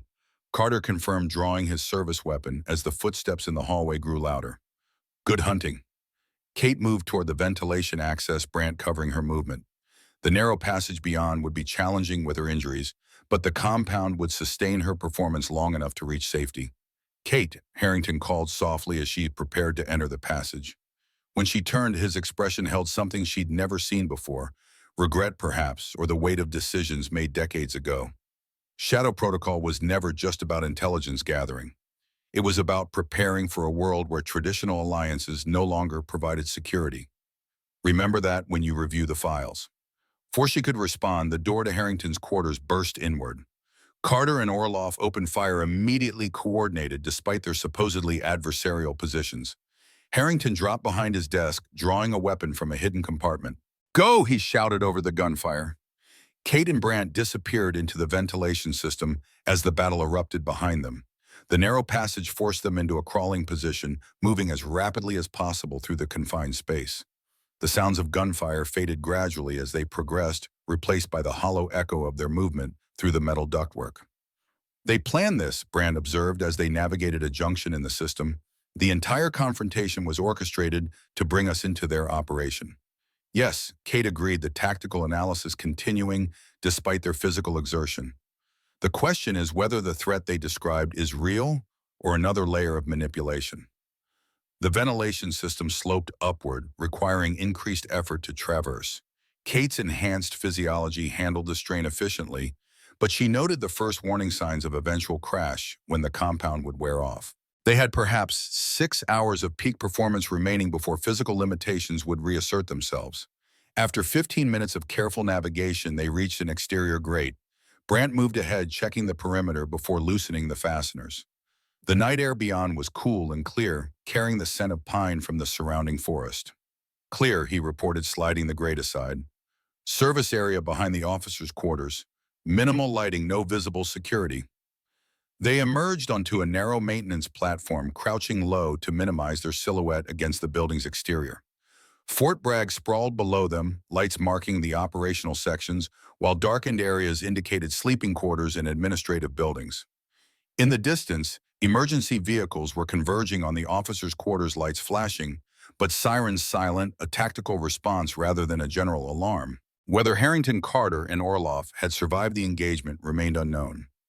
"We need transportation," Kate said, automatically shifting into operational planning, "and secure communications to verify the intelligence package." Brant scanned the surrounding area, tactical assessment matching her own. Maintenance vehicles in the service yard, less monitored than personal or military transport. They descended from the platform using service ladders, moving with the practiced stealth of trained operators. Kate noted that despite his leg injury, Brandt maintained exceptional tactical movement, adapting to terrain and minimizing noise with professional precision. The service yard contained several vehicles, primarily maintenance trucks and utility vans used for base operations. Kate identified the optimal target, an electrical services van positioned near the exit gate, likely with base access credentials already programmed into its security pass. That one, she indicated with a subtle nod. Electrical services has broader access permissions than general maintenance, less likely to trigger security protocols if stopped.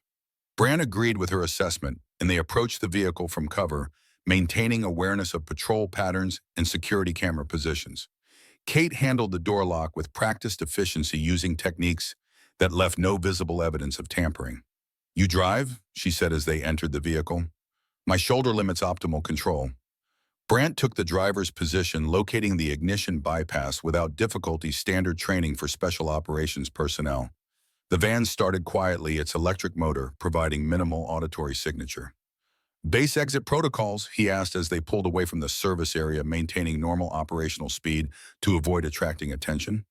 "North Gate," Kate replied, reviewing mental maps of Fort Bragg's security systems. "Automated checkpoint for maintenance vehicles. Minimal human interaction during night operations." They proceeded according to tactical assessment, navigating the sprawling military installation with the confidence of personnel who belonged exactly where they were. When they approached the North Gate, the vehicle's credentials processed automatically through the security system, granting exit without human intervention. Only when they had cleared the base perimeter and merged onto the county highway did Kate allow herself to acknowledge the magnitude of what had just occurred. In the space of hours, her entire operational understanding had been upended. Shadow Protocol, the program to which she dedicated her life, was built on a foundation of Cold War compromise and extra-governmental authority. "We need to establish secure analysis conditions before opening the package," she said, compartmentalizing personal reactions beneath operational necessity. "Verify the intelligence independently before committing to any course of action." Brandt nodded, maintaining tactical driving patterns, varying speed, slightly changing lanes periodically to identify potential surveillance. "The safe house," Carter mentioned. "Do we risk it?" Kate considered the operational security implications. Initially, yes. Approach with counter-surveillance protocols. Verify no electronic or physical monitoring before entry. Extract essential resources only then. Establish alternate location. Agreed. Brandt replied, their operational thinking aligning despite minimal shared history. The natural synchronicity of similarly trained professionals. As they drove in tactical silence, Kate found herself studying Brandt's profile. The disciplined concentration, the subtle vigilance that never entirely left his features, qualities she recognized from her own operational mirror. Despite having met under life-threatening circumstances mere hours ago, she felt an unexpected sense of professional trust. "Why Ghost?" she asked suddenly, the question emerging from genuine curiosity rather than tactical necessity. "What drew you to deep cover operations?" Brandt seemed surprised by the personal inquiry, but after a moment he answered, "Control. Growing up with military expectations meant constant judgment, constant pressure to follow the prescribed path. Ghost operations meant having autonomy even within stricter parameters." He glanced briefly toward her. "You..." "Invisibility," Kate replied, echoing her earlier answer but elaborating. "In my household, being noticed meant being targeted. I learned to blend into backgrounds, to move without sound, to read intentions before they manifested. Shadow Protocol just gave tactical purpose to survival skills I'd already mastered." Something shifted between them in that moment, not just operational alignment, but the recognition of kindred experiences. Different circumstances, similar adaptations, both shaped by early necessity into precisely the kind of operatives their respective programs sought. "We make quite a team." Brand observed the comment, neither tactical assessment nor personal overture, but something balanced between. "So far," Kate replied, though a hint of acknowledgement softened the professional caution. After 40 minutes of careful navigation, including multiple counter-surveillance maneuvers to identify potential pursuit, they approached the coordinates encoded in Harrington's ledger. The safe house was situated in a rural area outside Fayetteville, a modest farmhouse set back from the main road, surrounded by sufficient open terrain to make covert approach difficult. Defensive positioning, Kate noted as they observed from a concealed vantage point. Clear lines of sight in all directions. Single access road. Tactically sound for a secure location. Too obvious for a long-term base, Brandt assessed. Temporary staging area only. They executed standard counter-surveillance protocols circling the property at a distance to identify potential observation posts or security measures. Finding none immediately visible, they proceeded to more direct assessment, approaching on foot through a wooded area that provided minimal cover. The farmhouse showed no signs of current occupation, no vehicles, no lights, no thermal signatures detectable through Brandt's specialized monocular. Following established procedures for potentially compromised locations, they approached from different angles, maintaining communication through hand signals only. Kate reached the rear entrance first, conducting a professional assessment of security systems. Standard mechanical locks supplemented by a keypad military grade, but not top-tier security. The code would be embedded in Harrington's materials, but attempting to retrieve it now would compromise tactical discipline. She gestured to Brandt, indicating her intention to bypass rather than decode. He nodded agreement, moving to establish perimeter security while she worked. The lock yielded to her expertise within 40 seconds, rapid enough to minimize exposure, precise enough to leave minimal evidence. The interior of the farmhouse confirmed their assessment, a temporary staging area rather than a long-term operational base. Basic furnishings, minimal personalization, tactical equipment stored in standardized containers. The central room contained communications, gear, weapons, caches, and medical supplies, everything required for an extended, covert operation. After securing the perimeter and conducting a thorough sweep for surveillance devices, they finally allowed themselves to examine the contents of Harrington's package. The leather-bound ledger contained handwritten entries dating back decades, names, locations, operational parameters for sleeper agents embedded throughout government and military structures in multiple countries. This is bigger than Shadow Protocol, Kate realized as she reviewed the extensive network. These assets extend into every major intelligence agency, military branch, and government department.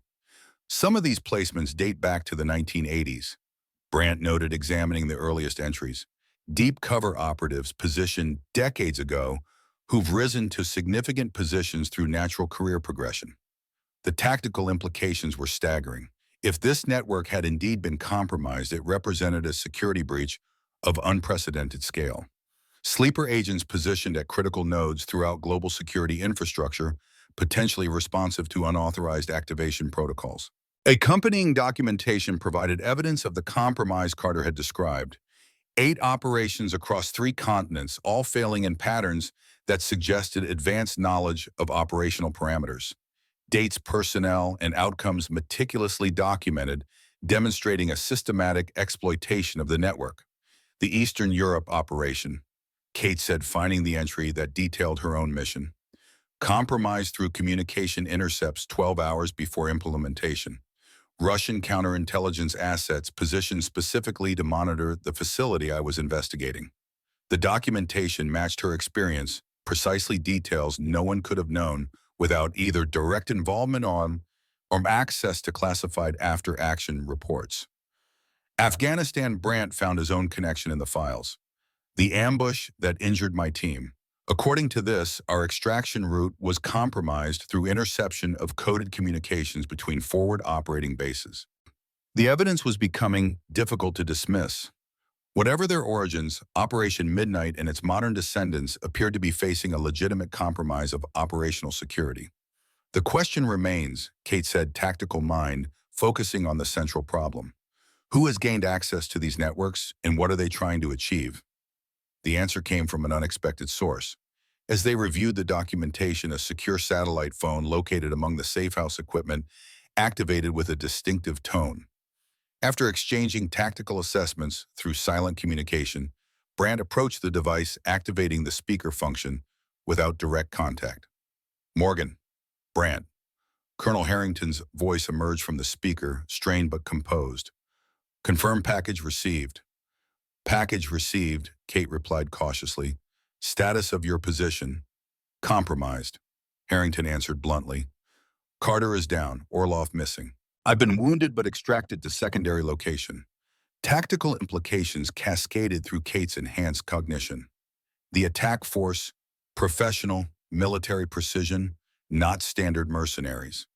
Harrington's breathing sounded labored, suggesting significant injury. They knew exactly what they were after and had detailed knowledge of base security protocols. Identity bravery. Brandt asked professional focus on critical intelligence. Confirmed Russian special forces insignia on their equipment.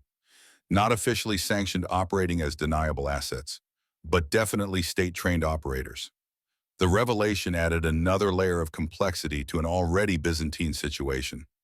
Russian military assets targeting a program with historical connections to Soviet intelligence suggested high-level involvement beyond rogue operators.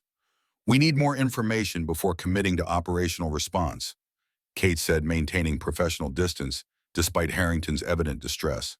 "There's a second drive," Harrington replied. "Hidden compartment in the ledger binding. Contains complete intelligence on the compromise, including identification of the controlling authority." Kate located the concealed compartment, extracting a micro-storage device secured within the leather binding. Tactical caution prevented immediate access. Standard protocols required secure, isolated systems for potentially compromised intelligence. "Accessing now," she acknowledged, connecting the drive to a standalone system included in the safehouse equipment. The specialized computer was designed for intelligence analysis, hardened against intrusion, disconnected from external networks, equipped with advanced decryption and authentication tools. The drive contained a single video file.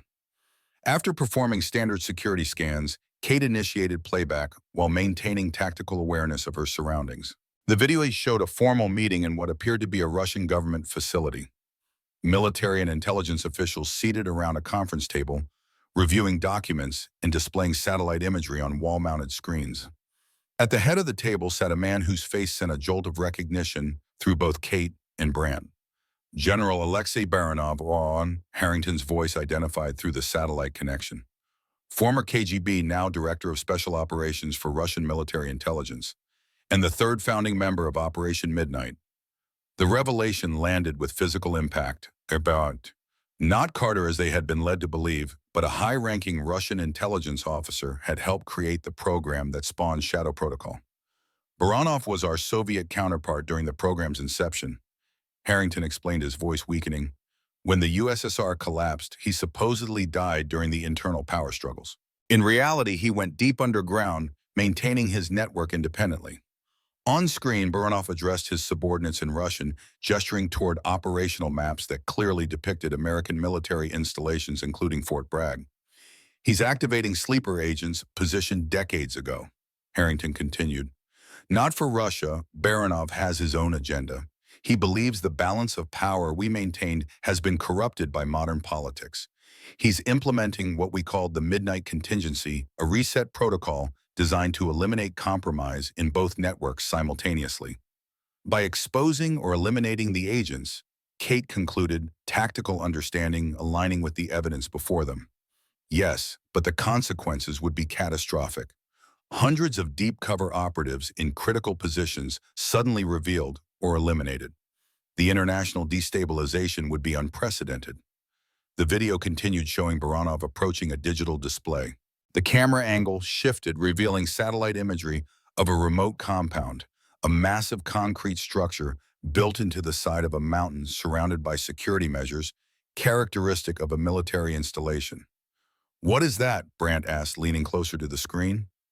"Baranov's command center," Harrington replied, "built during the final years of the Soviet era as a backup command facility for nuclear operations. Officially decommissioned in 1992. Unofficially maintained as his personal fortress. The facility was imposing multiple security layers, anti-aircraft positions, what appeared to be drone detection systems. A modern castle designed to be impenetrable." "The location," Kate asked, tactical planning already beginning. 50 kilometers outside St. Petersburg. Coordinates embedded in the metadata. Harrington's voice faded momentarily, then returned with evident effort. "You'll have no official support. No extraction protocols. This operation doesn't exist." "Understood," Cater replied, the parameters familiar territory for Shadow Protocol operatives. "One more thing," Harrington added, his voice now barely above a whisper. "Trust Orlov if you encounter him. Whatever else he may be, he understands the consequences of Baranov's actions. He'll help if he can."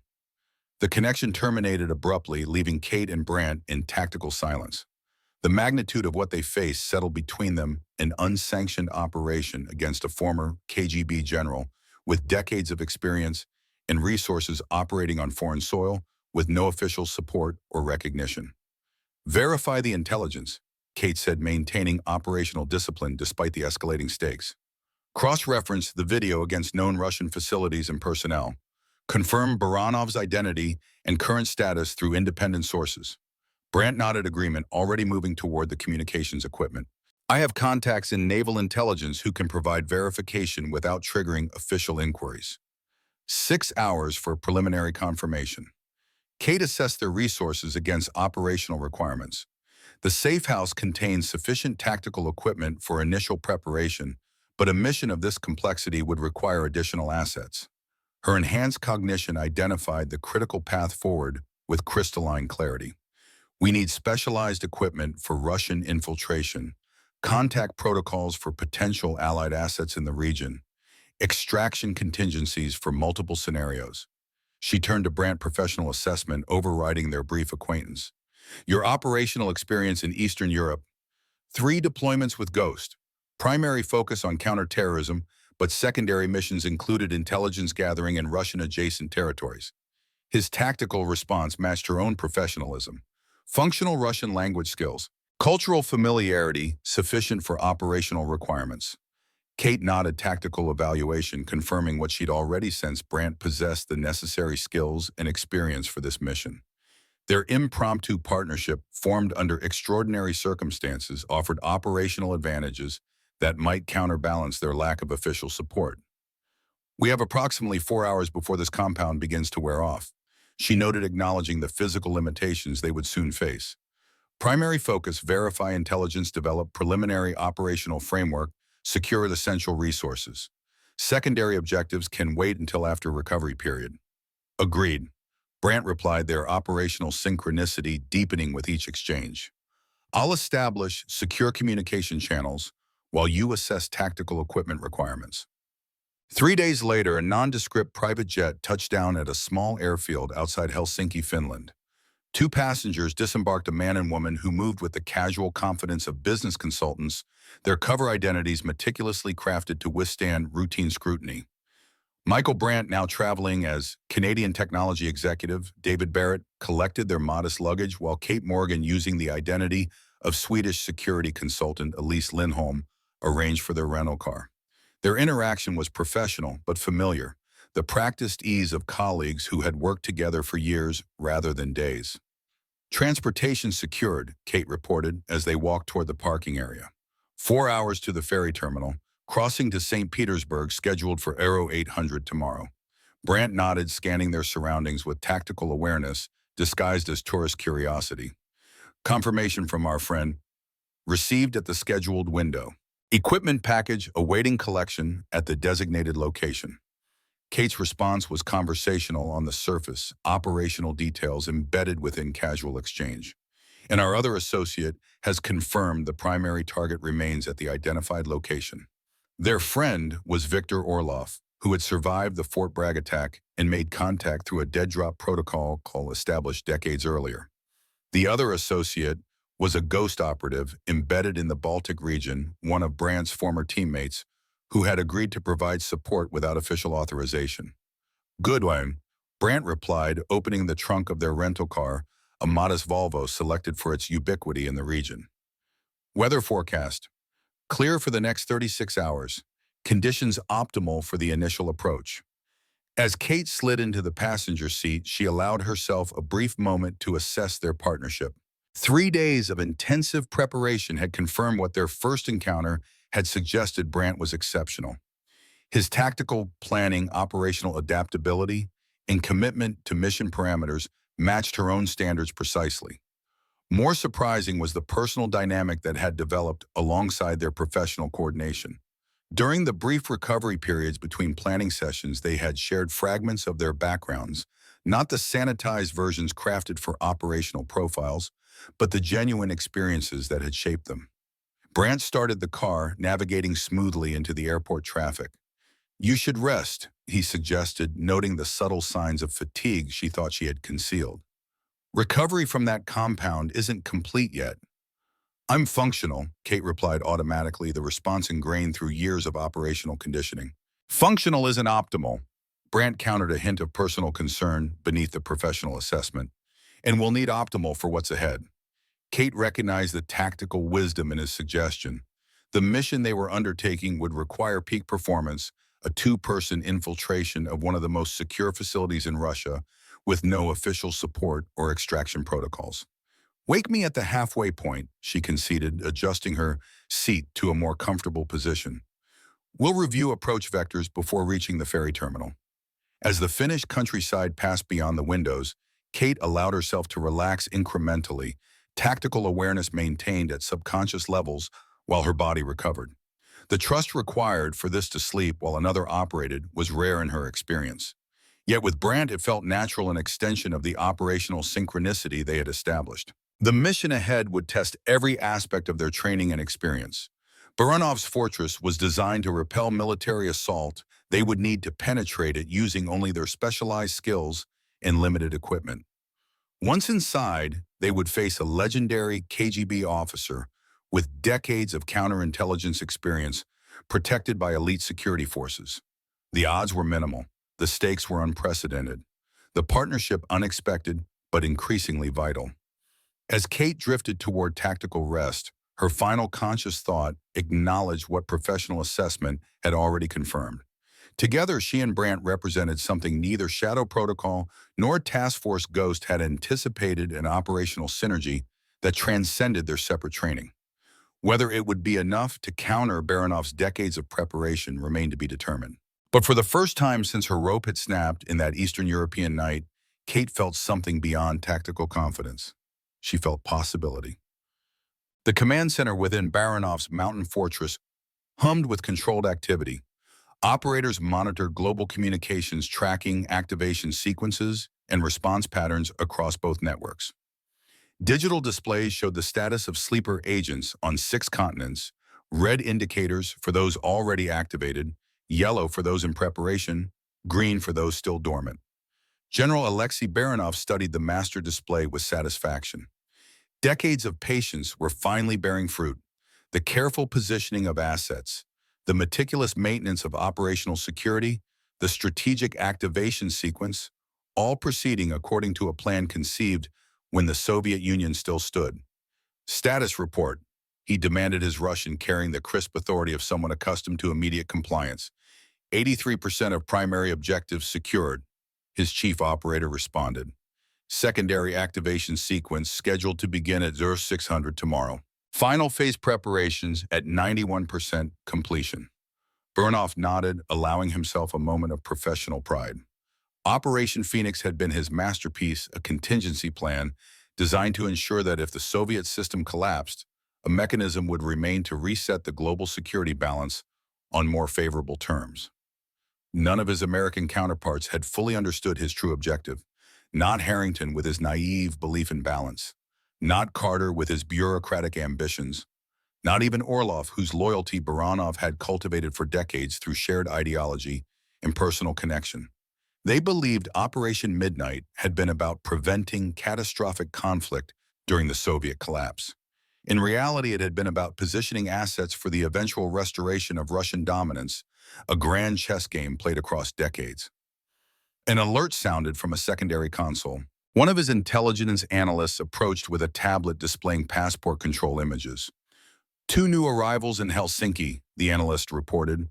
Facial recognition flagged potential matches to Ghost and Shadow Protocol operational patterns.